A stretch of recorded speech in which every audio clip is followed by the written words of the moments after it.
that switch. Yeah, it takes a second. Nope, you just shut it off, Jay.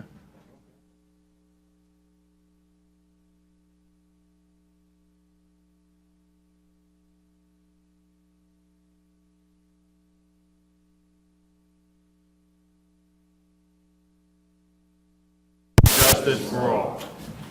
Okay, they're on. Was that a ticket? Sure. You're on. Councilman Tom Divany is running late. Councilman Paul Valentine. Here. Councilman Jerry Vitari. Here. Councilman Brian Donahue. Here.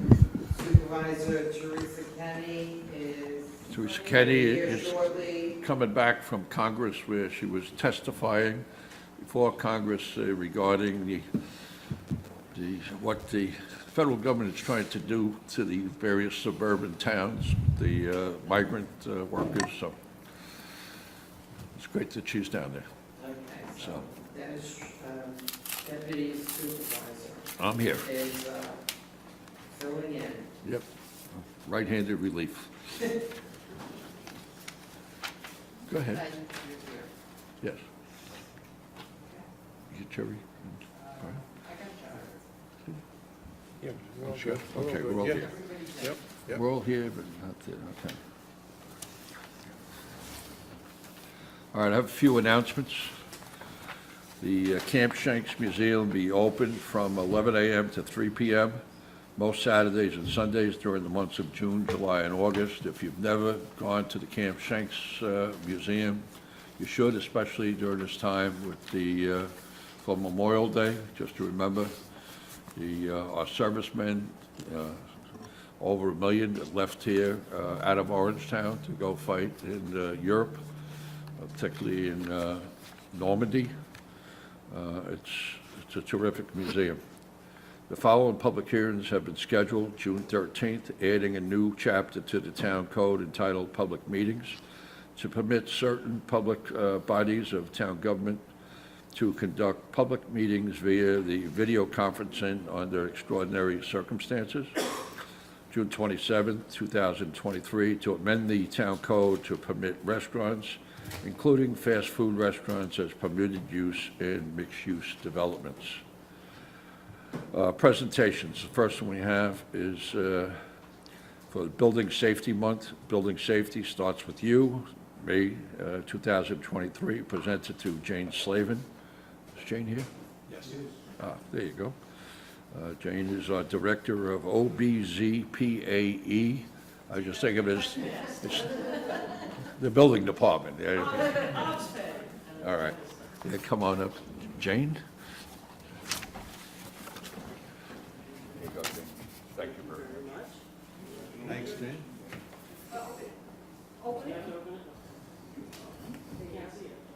Oh, you want to get it?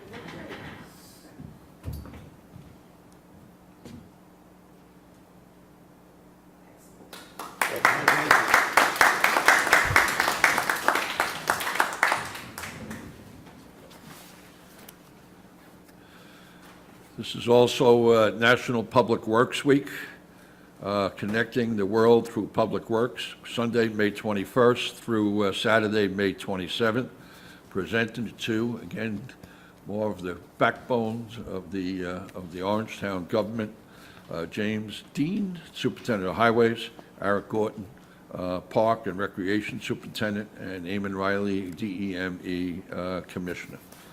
Please come up.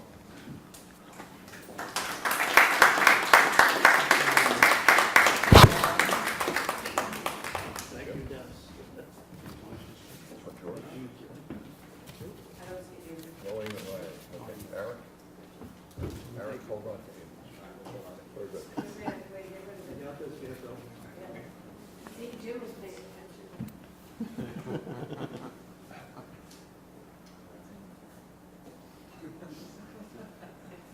It's fine.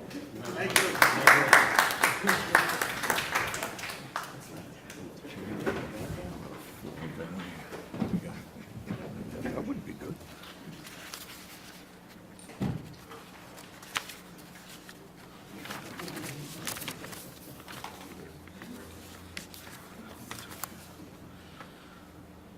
This is also Mental Health Awareness Month, May 2023, presented to Sandra Wolf, President of NAMI, Rockland Board of Directors, and Rena Finkelstein, Board Member of NAMI and past President. You here?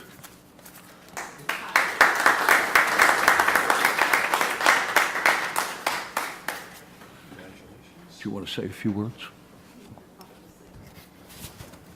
Take this. So my first word is. Hang on. Pictures and then you can go.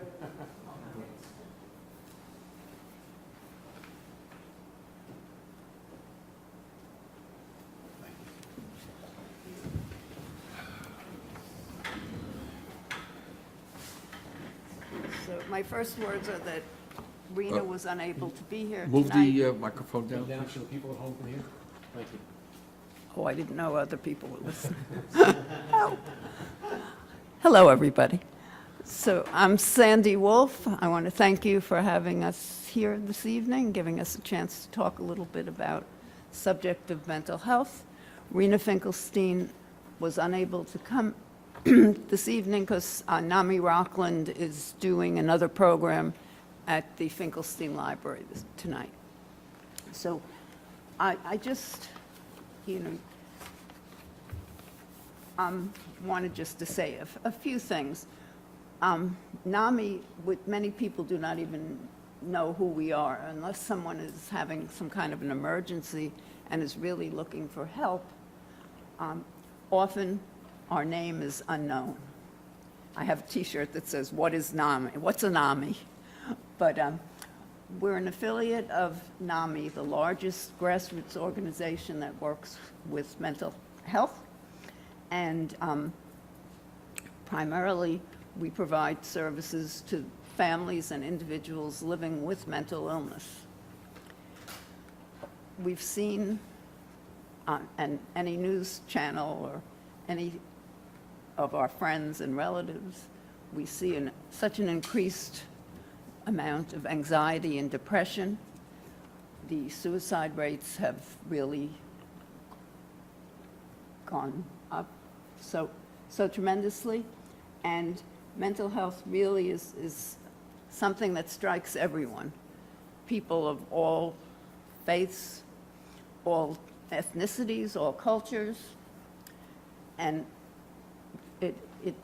both adults and children. Last week was May, it was an awareness of children's mental health. So I wanted to tell you a little bit about NAMI. We have a program, it's called Family Peer Advocate Program, and it's a program that works with families.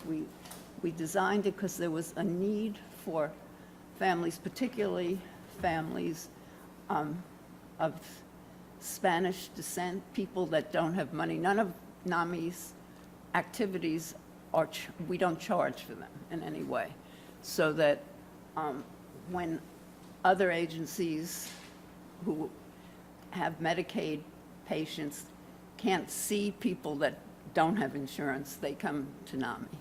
And this Family Peer Advocate Program was designed to help families, because we know early intervention is so important.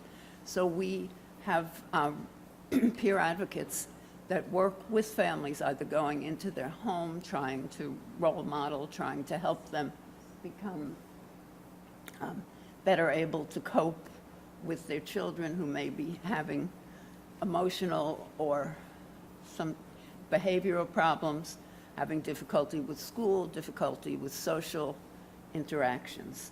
And that program has it has two Spanish peer advocates that work with the families,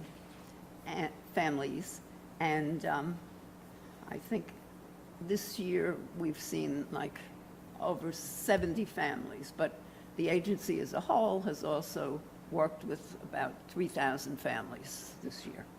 And one of our things is really to also work on looking at the stigma attached with mental illness. I think that's probably part of what the proclamation says. I didn't get a chance to read it. But we really work to reduce stigma by looking at all the myths connected with mental health and trying to reach out to people to realize that mental illness is a neurobiological disorder, very much, if somebody has a physical illness that, they're not ignored, ridiculed, discriminated against. But if you have mental illness, you often are. And because of prejudice and stigma, many people feel such shame that they don't even tell their families about the mental illness that their child may be suffering with. So what we've been doing is really trying to work harder. I think part of our mission statement, which is fighting stigma, is also what many of the other behavioral organizations in Rockland County do. If you look at everyone's mission, it talks about stigma and the effect of it. So what we're trying to do is really to use this Mental Health Month as sort of our introduction to trying to develop an anti-stigma campaign in Rockland County. We're hoping that the towns, the villages, everybody will start to look at stigma. We have a number of different kinds of posters and things so that it won't just be Mental Health Month, but it will also be a fact that Rockland County will be combating stigma.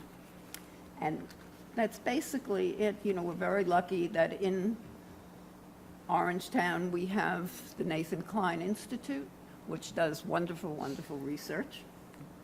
And we try to have programs with them, probably 2 a year, that talk about what some of the research going on.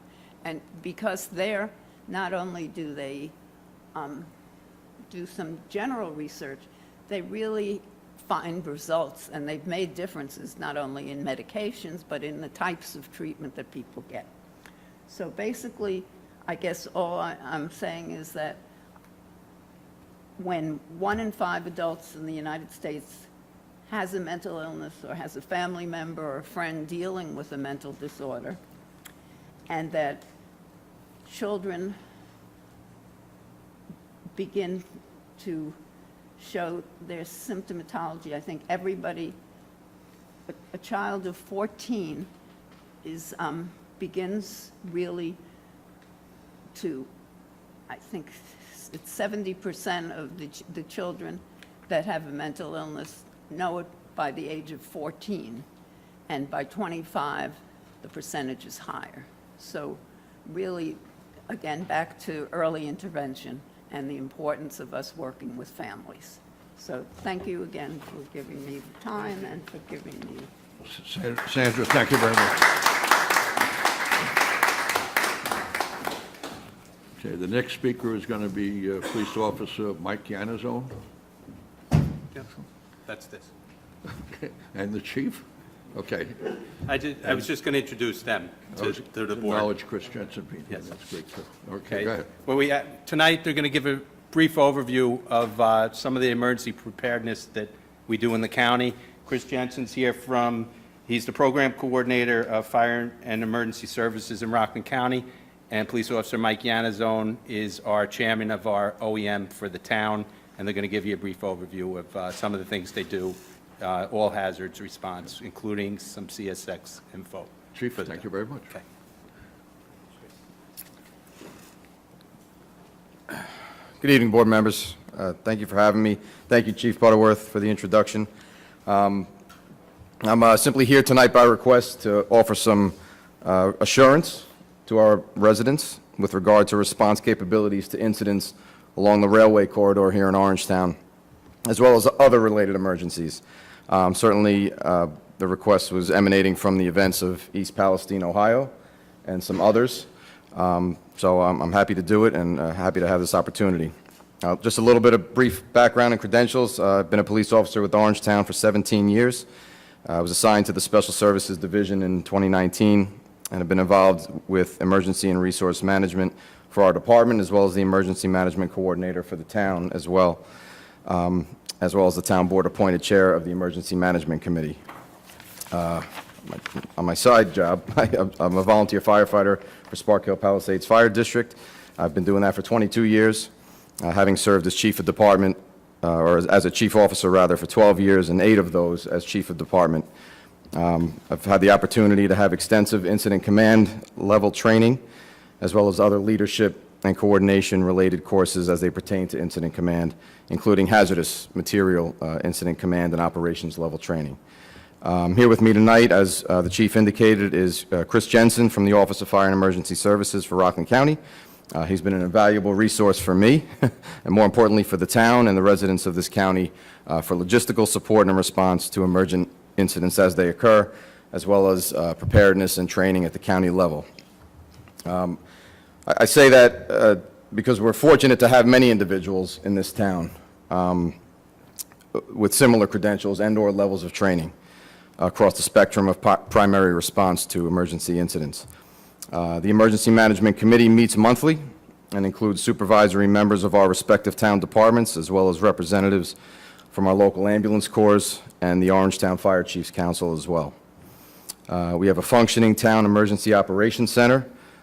We meet monthly with the committee to do tabletop exercises throughout the year, and as well as activations when necessary during emergencies. We conduct, we participate in functional exercises with CSX annually. Tabletops, including police, fire, EMS, highway, utilities, other pertinent agencies such as the CSX Police, environmental conservation, and agencies of the like. In 2015, there was a full-scale exercise right here in Orangeburg at the Highview Avenue crossing.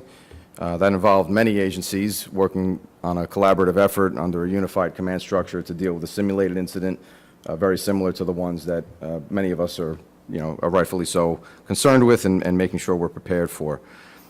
We regularly have after-action reviews. Those take place for any type of large incident, from something like that to even something pre-planned like the St. Patrick's Day Parade every year. We conduct those to identify the pluses, the minuses, any strengths and weaknesses that we have, et cetera, and we do that to enhance preparedness and operations going forward. We have relationships that have been built through collaborative efforts with the CSX police, special agents, and they're on speed dial daily and weekly if needed. So that communication is always readily available. CSX's headquarters is down in Jacksonville, Florida.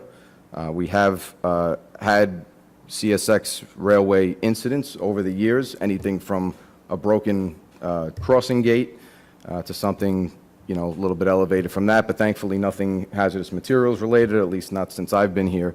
And they're literally a phone call away. They take action as needed to do what they need to do for the trains that are operating to and from our area, and we respond accordingly. Other agencies like Veolia Water, they have the capability to enhance our water supply to the railway corridor, the drafting sites that are identified, and I'll go over some of that in a minute. We also, as a town, have sheltering agreements with the South Orangetown School District and the Pearl River School District. We have open dialogue with their staff as well as with the staff of local colleges, that in the event of an incident where mass evacuation for whatever reason is probable or needed, we have those plans in place to have room to accommodate people that may just for a short period of time be displaced as we deal with the incident as it's unfolding. We also have a Red Cross trailer that is staged here in the town of Orangetown with needed supplies that could at least get something like that going. Rockland County has something known as the Access and Functional Needs Registry. That is an online registry that anybody can sign up for, which identifies people, homes, and facilities that are in need of assistance should an evacuation be warranted. That's also advantageous for any other reasons as well, for people in need, welfare checks, things of that sort during a crisis or otherwise. We have reverse 911 systems in place at the county level, as well as something called IPAWS, which stands for Integrated Public Alert and Warning System. That's put on through FEMA. We also have New York Alert, as well for information sharing and notifications, as well as other public communications here at the local level, such as social media outlets, et cetera. County level capabilities of the IPAWS system is active and current, and on the town level, we're actively looking to do that as well. It requires compliance, including monthly tests of the program, et cetera, but certainly something that's doable.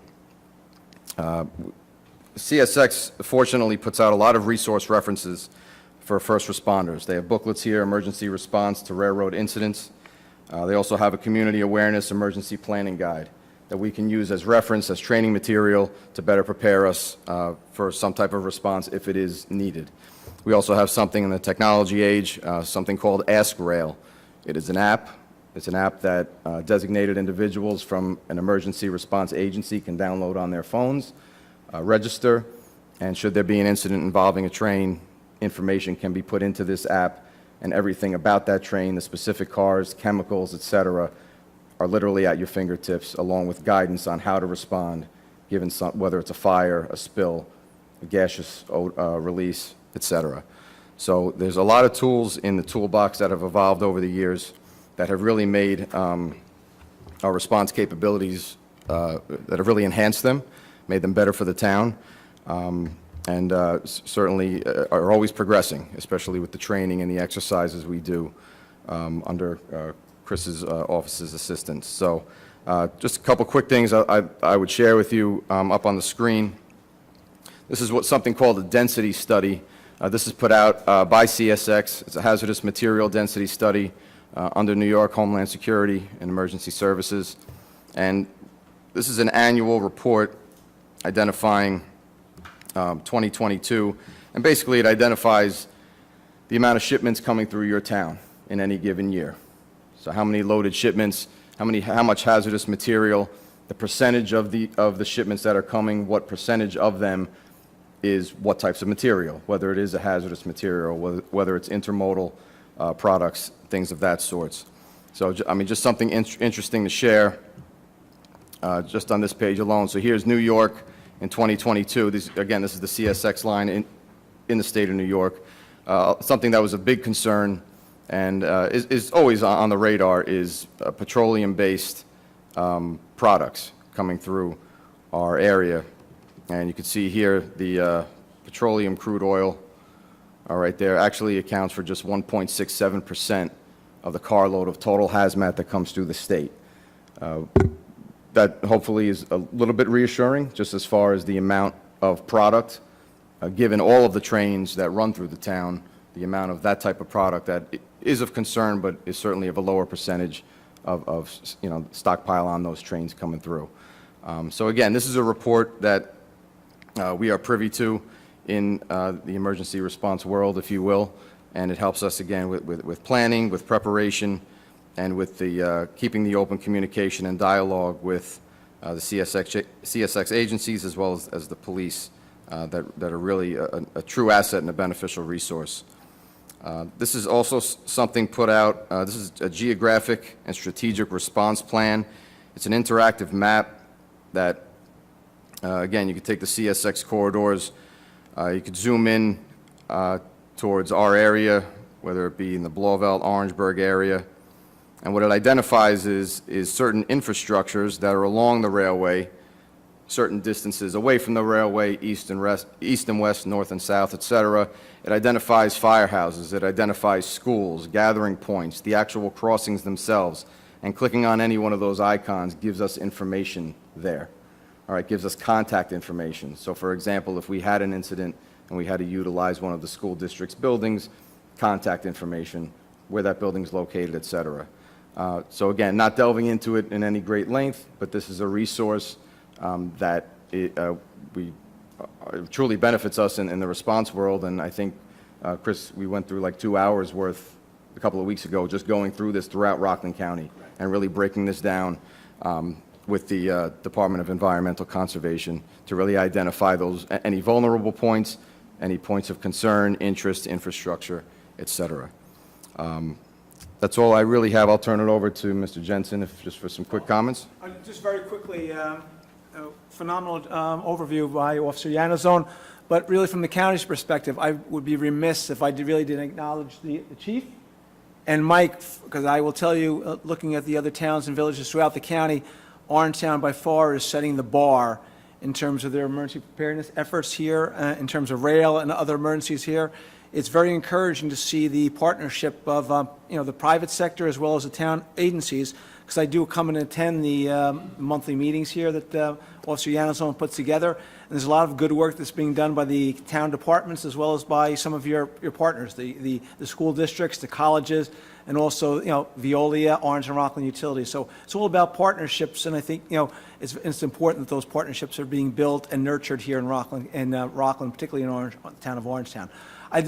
Mike did not mention, but the county, we have a county hazmat team.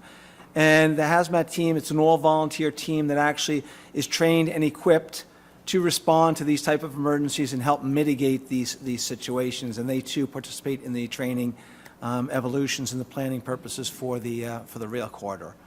So I said, it's a known hazard here, and we're doing our best to, we can't prevent an accident all the time, but we can prepare how we're going to respond to it. And I think we're putting our best foot forward, as well as the town here. And, if, God forbid, something does happen, I think we'll be in a strong position to respond and ensure the safety of the citizens as well as the emergency responders in the town and the county. So, that's pretty much. Thank you, Chris, and again, thank you, Chief, for giving me the opportunity here. Thank you to the town board members. Again, this is mostly for the public, for assurance that preparedness and training is ongoing, given the concerns, rightfully so. That training is live and always progressing. We're always looking for better ways and new ways to collaborate with each other to make sure that we're ready to respond in an efficient manner for the residents of this town. So, thank you for the opportunity.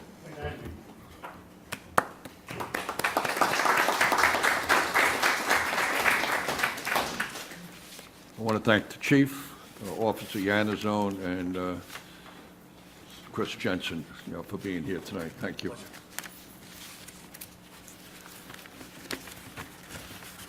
I don't know if you know, but the town has a poet laureate. I thank Tom Kleiner for that. The poet laureate is Rosemarie Racciopi, and she wrote a poem for this Memorial Day weekend. Skyward be our eyes, a feeling, a thought, and skyward be our eyes, the solace of light within supernatural skies. Blessings of all we do feel, the touch of God ever real. And in this moment, as below as above, beheld we be by the embrace of love. From the light, a resounding word, the message of God, the all be heard. Our sons and daughters in blessed memories they be, for the valor and sacrifices made to defend land, sky, and sea. Held within our hearts be memories of sweet times shared. We in praise salute those who are in God's heavenly care. And so this moment, this hour, this day, a blessed salute we give to those who with sacrifice of life defended the freedoms we live.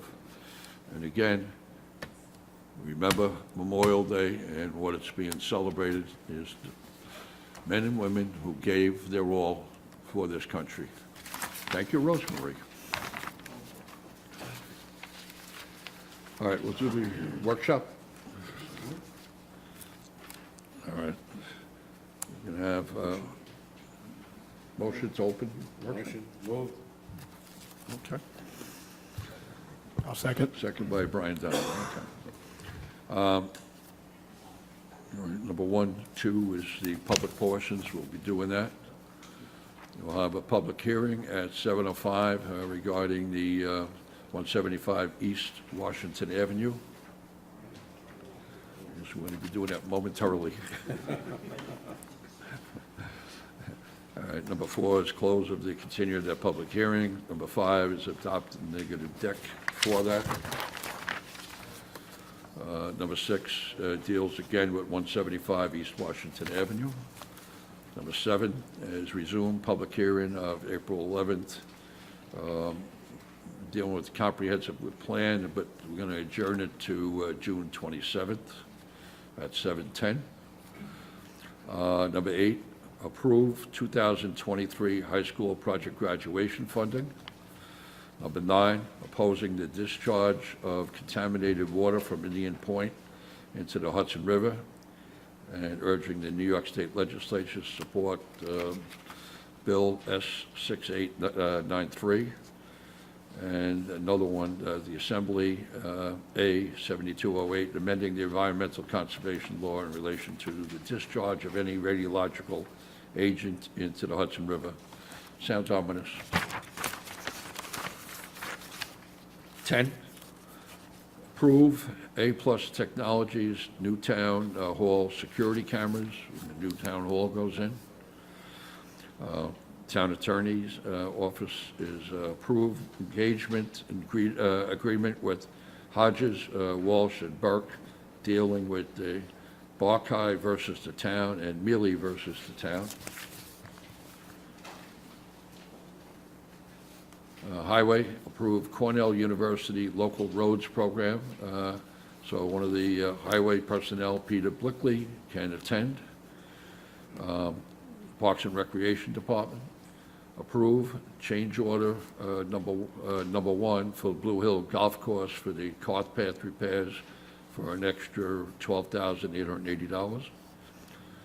Number 11, award bid for roof maintenance and repairs to Hayden Building Maintenance. Number 15, DEME, accept with regret the resignation, retirement of Joseph Mulrow, Municipal Aid, DEME, who has been here a long time, effective May 27, 2023. And he's been here 33 years.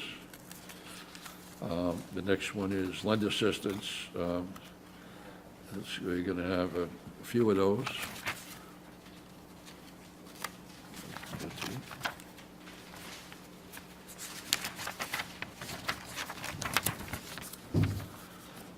Approve lend assistance to the Rockland Solace Sunrise Suicide Prevention Walk on Saturday, June 3rd. Approve lend assistance to plus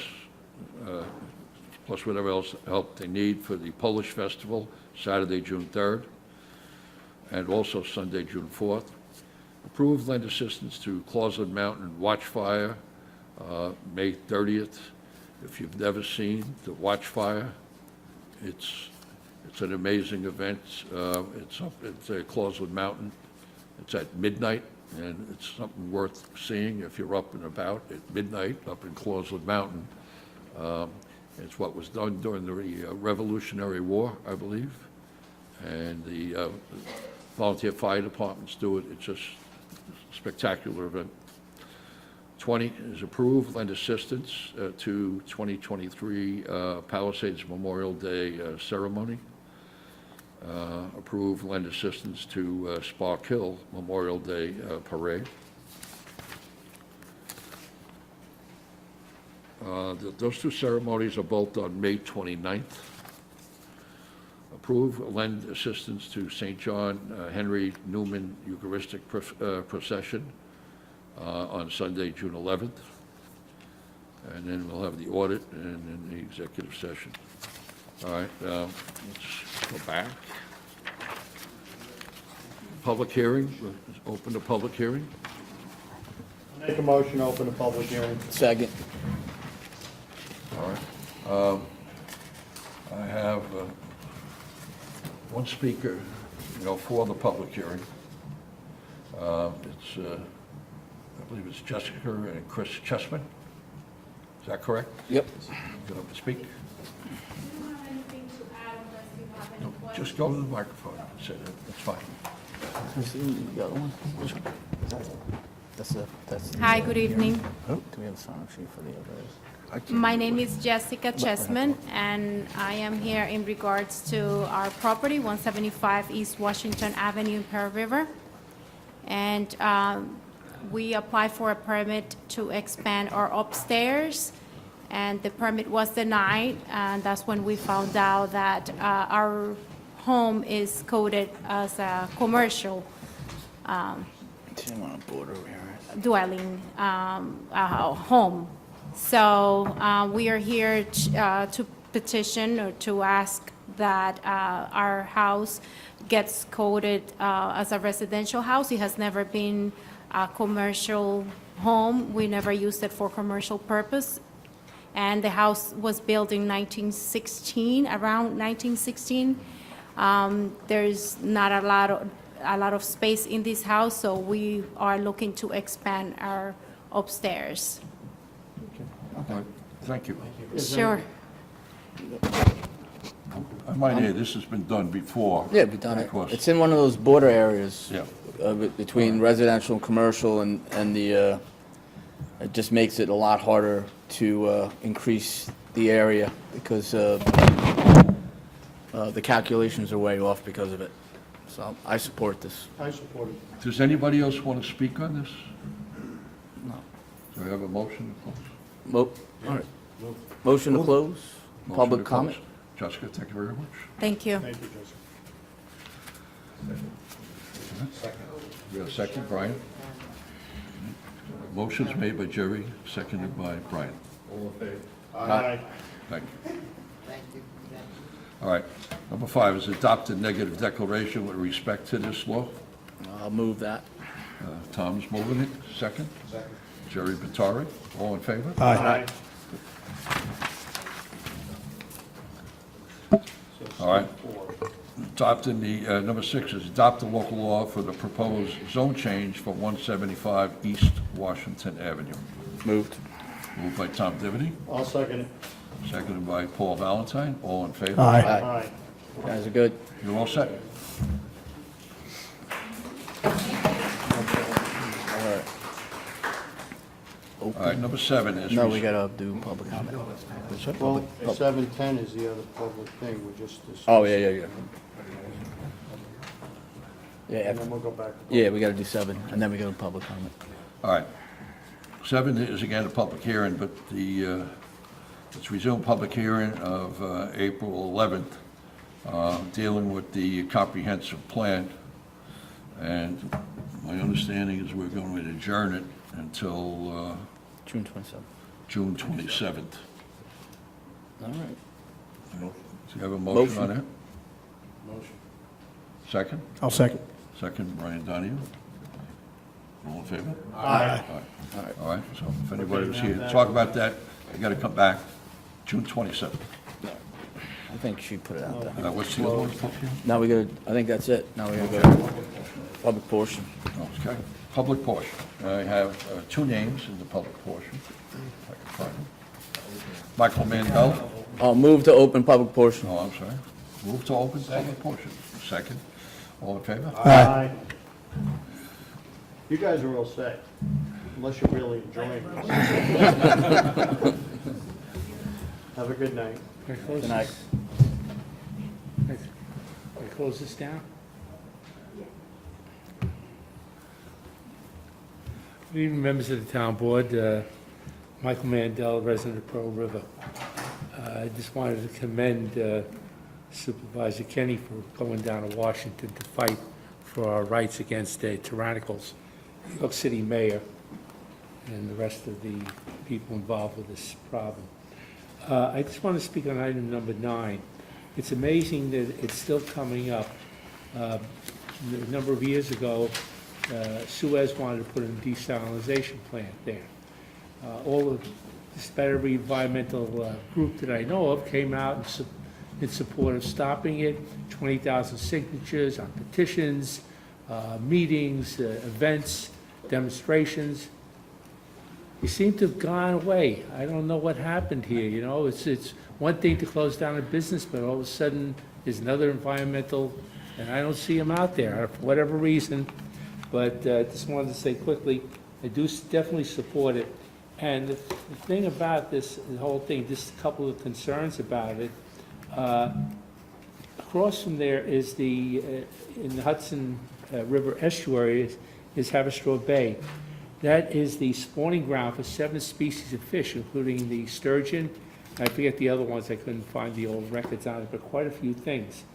Even then, Indian Point was leaking tritium and strontium-90. Tritium is mentioned here. The strontium-90 is another carcinogenic thing. So I'm glad that the town is moving forward with the resolution, and thank you very much for doing so. Thank you, Mike. Thank you, Mikey.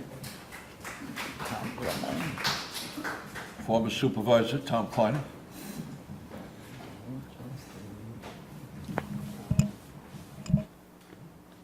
Thank you, Deputy Supervisor, members of the board. I just wanted to, Tom Kleiner, Spark Hill, I just wanted to say a word about Esther Baitler. I became aware tonight that you had previously adjourned the meeting in her memory, but I wasn't aware of her passing until the Journal News obit of a couple of days ago. And for maybe 20 years, and Dennis and Jim and some of you were familiar with her on a weekly basis. She would come to our meetings. She was a resident of Camp Venture, of Venture Housing, and she was a passionate advocate for her causes. And her causes were many, and she had a very distinctive voice that we can all hear in our ears. And once she got her teeth into something, she wouldn't release them. But the one issue that probably saved lives that she was most passionate about was sidewalks on 340. And I can hear her say at the meetings, what about the sidewalks, right? And eventually, because of her persistence, Jim Dean is the highway superintendent working with state officials, and it was very complicated because, as you know, on 340, all the easements that were needed, and it took a long time, but there was no one person more responsible for getting those sidewalks completed from 303 all the way into by the Mountain House than Esther. And I am completely convinced that because of her advocacy, lives of STAC students, of Venture Housing residents, and others were probably saved because it was such a dangerous stretch. So in her memory, I just want to thank her for what she did. She never let us forget what was important, and that was most important to her, and she got it done. Thank you. Thank you, Tom.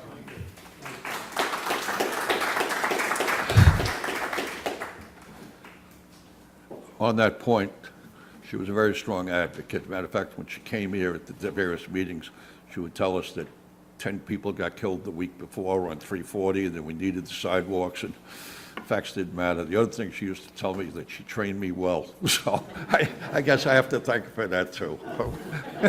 So there you go. All right. All right, the next one, I'm sorry, public portion. We're still, anybody else want to speak on public portion? I'm sorry, I was jumping the gun there. In the back, Mr. Goggins? No?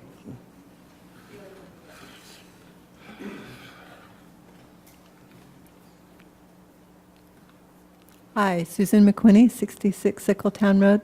Thank you for your time. I'm just, Sharon and Chris Van Houten asked me to read something for them. They had to attend to her father's memorial this evening. Sharon and Chris Van Houten's home, which they built, reside in, raised their family in, lies on the 7.1 acre property, which is known as Van Houten Farms. The fact that Chris and Sharon own this home is not in dispute. This has been decided by the New York State Court.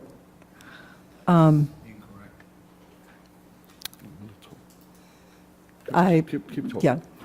Yeah. Chris and Sharon do not want a retail liquor store, outdoor bar, hard cider manufacturing, and entertainment center operating on their property. RCW's operations have caused Chris and Sharon to have to leave their home on numerous weekends. They've recently become new grandparents, and they have their granddaughter's safety to take into account. They've dealt with difficulty with parking situations, cars which have parked right up to their driveway so that they can't get in and out safely. They've been flipped off, cursed at, and yelled at by people when they've asked politely for them to move away from their driveway so that they can enter and exit safely. Chris and Sharon wholeheartedly oppose RCW's zoning petition and have not agreed to any such changes to the zoning code on the proposed local laws related to their home and property. RCW simply cannot proceed with the plans that Chris and Sharon are in opposition to, nor should the town entertain RCW's requested zoning petition when all of the owners are not in agreement. This issue is still active in court in terms of the overall property, who owns it, when it can be divided. All of those issues are still in play in court. Chris and Sharon asked me to just bring this to the board's attention. It's something that has to come into play in decisions about looking at this issue. they do own that home, and they have a claim on some portion of the property. So this is just an ongoing issue. The fact that it's not been made clear is fairly egregious, and they wanted me to share this with the board. I thank you for your time. Thank you. Thank you. Ms. Goggins?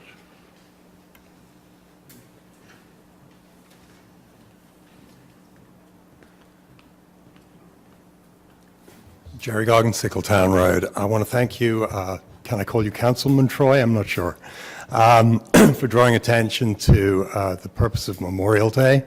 And I'd like to remember my own grandfather, Brigadier Albert Gillibrand, no relation, I hasten to add, who fought in both the Boer War, the First World War at Gallipoli, where he was wounded and awarded a medal for bravery, and finally in the Second World War in North Africa, fighting the Nazi army there.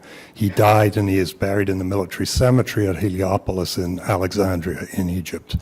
And I never had the privilege of knowing him, but he was a brave man. So thank you for that. I wanted to say there was another crash, another accident outside Van Houten Farms on May 13th. It's been almost 2 months since the one before that. In this case, a biker was injured, hit by a car. There were numerous police cars there. There was an ambulance there. There was obviously a fairly serious injury.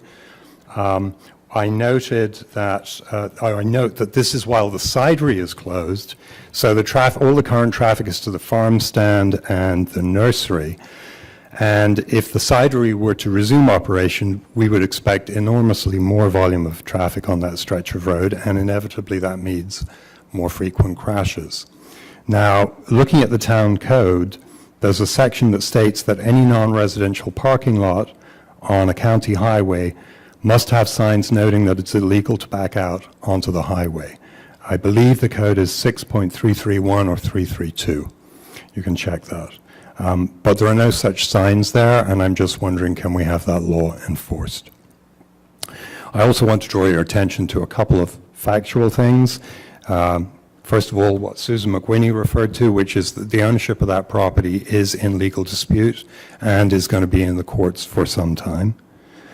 Secondly, a principle of the equine therapy program that serves both children and adults with special needs has stated in this forum that the program will not be able to continue if the cidery resumes operations. And thirdly, that contrary to the information that some of you may have received, the stables there, Silver Rock Stable, has a lease that as of this month has 4 years left on it. It is not a month-to-month lease. It is a solid lease for the next 4 years. And I believe there's been some misinformation about that in certain quarters. Thanks very much for listening to me. And again, I appreciate your remarks, Councilman Troy. Thank you very much. Anybody else want to speak, public portion? You have a motion? I'll make a motion. Second. Anybody want All in favor? Aye. Anybody want to talk about anything before we get to? Brian? Okay. Nobody? Okay, that's cool.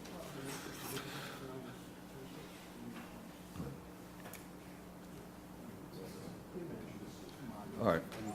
We're on number 8.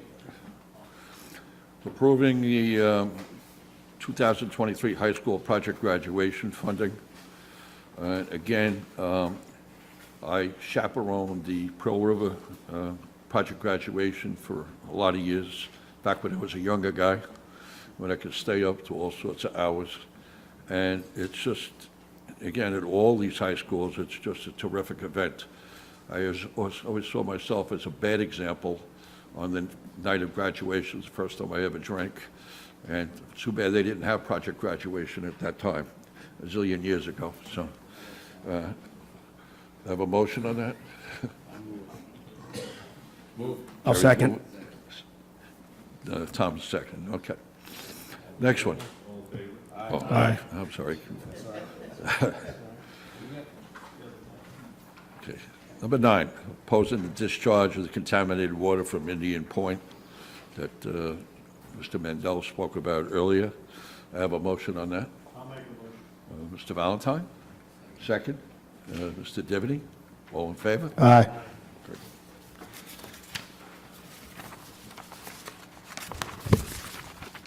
Number 10, approve A-plus Technologies for the new town hall security cameras. I have a motion? Jerry Patari, second. I'll second. Mr. Donahue, all in favor? Aye. Finally getting it right here. Town Attorney's Office, approve engagement agreement with Hodges, Walsh, and Burke, two cases, Barkey versus the town and Mealy versus the town, using outside counsel. I have a motion. Mr. Valentine, Second.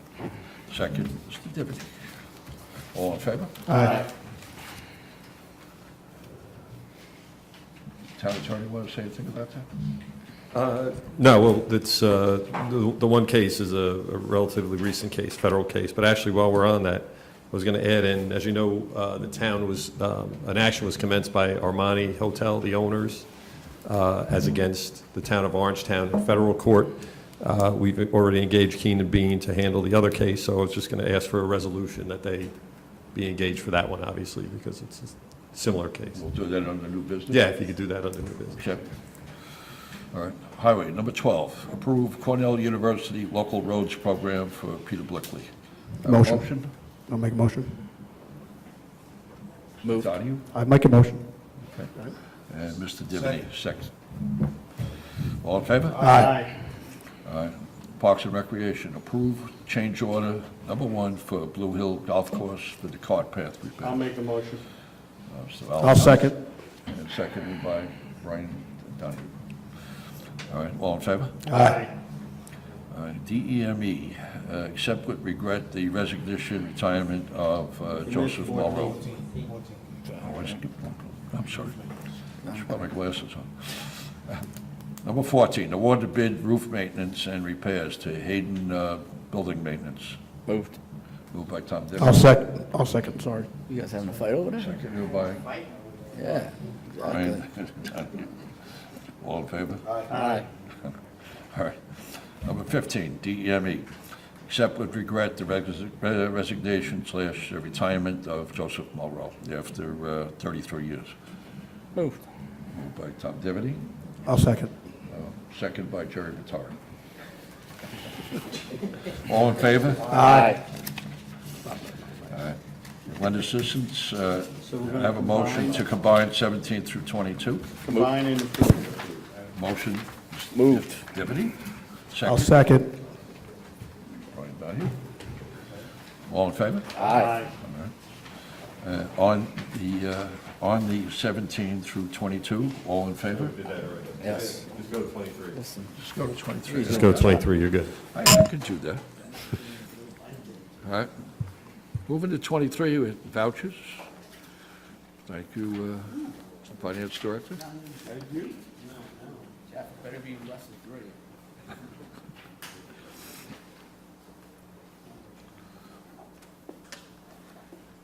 Give us the key points.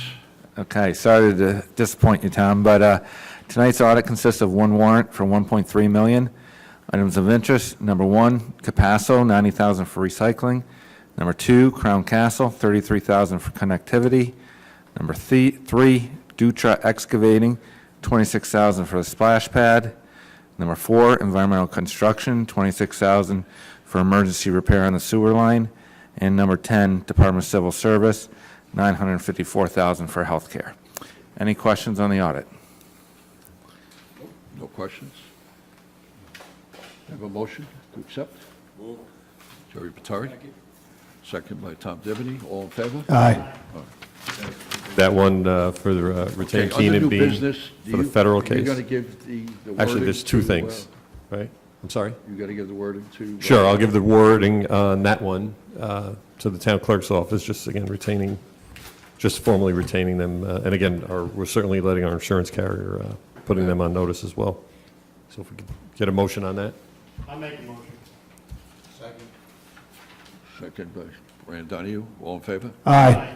And I'm sorry, there was one other matter regarding the home rule legislation for the Community Preservation Fund that we had discussed before.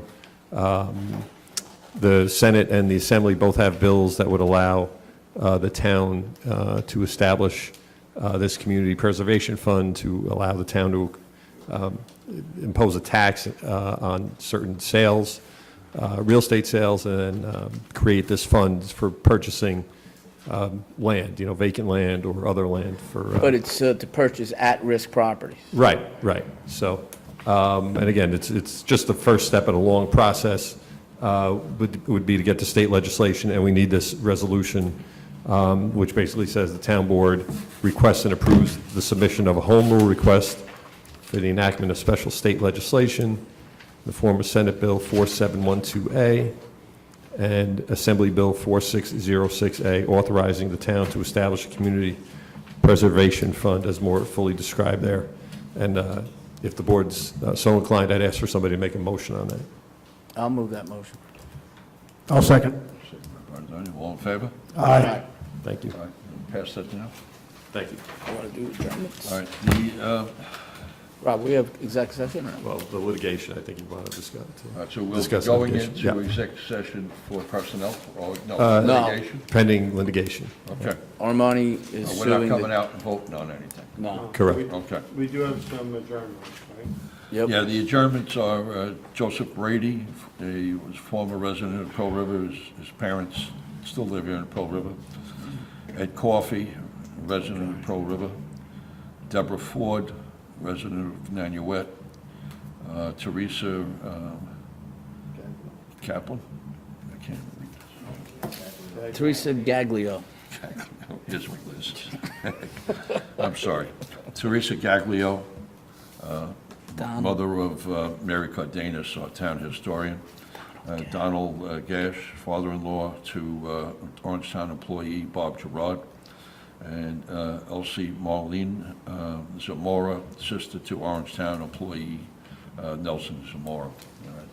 All right. All right. Motion on it. Moved. Motion to adjourn. Moved. Second. I'll second. Jerry Vitale. All right. All in favor? Aye.